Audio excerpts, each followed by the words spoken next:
Hey guys, this is our kitty. Hi. Oh. I was going to share with you guys thoughts on something I read in the Bible this morning. Like my shiner. I hit my head the other day and pretty hard, and the blood just kind of flowed south and pulled around my eyes there. Doesn't hurt. I'm totally fine. But anyway, this kitty is so funny.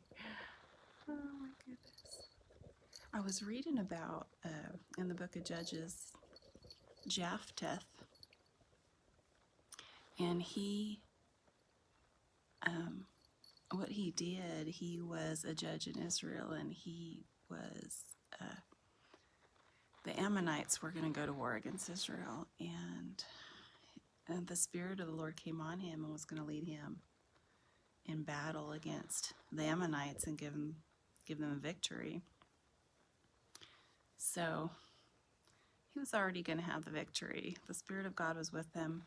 It was upon him. And then he opened his big stupid mouth and made a vow and said that if God would give him the victory and they'd win the battle, that he would offer up to God as a burnt offering or sacrifice, the first thing that came through his door when he returned back home after the battle.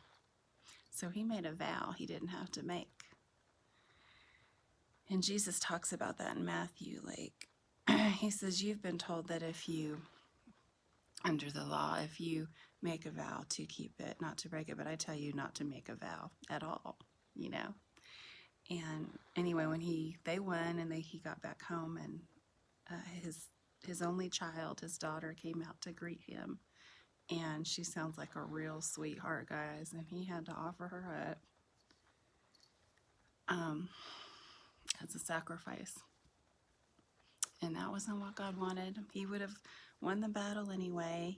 You know, in Leviticus, he tells people not to offer their children as a sacrifice. So, you know, and we're told just let your yes be yes and your no be no. Don't make a vow. Anyway, it reminded me also of Moses when God gave him the promise that through his seed all nations would be blessed, and he and Sarah would have a child, and he took it into his own hands, got tired of waiting, produced Ishmael and God told him, no, the promise won't come through Ishmael, you know. And the circumcision was a symbol of, let's take away your strength, the strength of your flesh, and you're just going to have to trust me to do it. Quit trying to help me, you know. Jephthah tried to help God do what he was already going to do.